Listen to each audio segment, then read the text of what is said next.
What do you make of this stuff from the Office for National Statistics? Well, it's a disaster for the Conservative Party, and they've been sitting on these numbers for quite a long time. Our problem is the following. One, Ukraine is fighting our war, and therefore they should come in. Secondly, the Hong Kongers, well, we signed that way 30 years ago. The issue there is, they're clever. They're clever and they're commercial and they're hard-working. Why don't we give them Wales?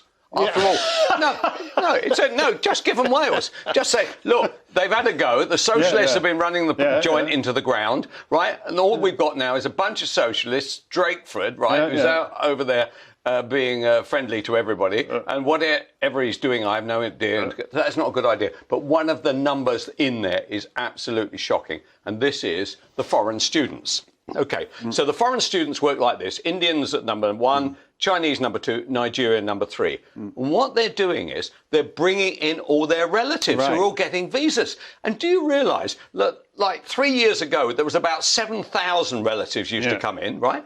Now there's 100,000.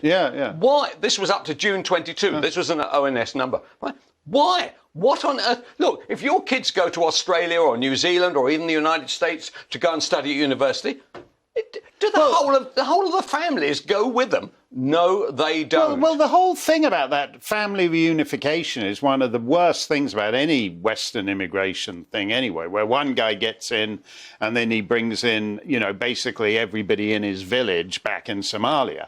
But the one place where you shouldn't even have family reunion, if a guy is coming to do some 3-year course in transgender studies, why should that entitle him to move in 3 generations of his family? I totally agree. So what does Rishi Sunak say? Instead of saying that, you can't bring your family here, mate. You come here either to study or to party, but you're not going to be hanging around your mum, dad and all your aunts and uncles. Because we think that what you're doing is you're at it in some kind of way. But why? Instead of that, he says, I'll tell you what we're going to do.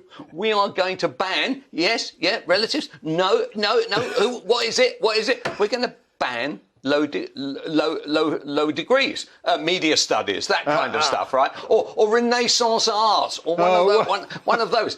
They're going to actually ban the degrees. But why don't they just simply say, we are not giving you visas? And if you've got a very good reason, you know, your kids have got no legs or something like that, and they need some help around Birmingham, that's fine. But we are not going to have extended families coming in. 100,000. Who looks after these 100,000 while they're here?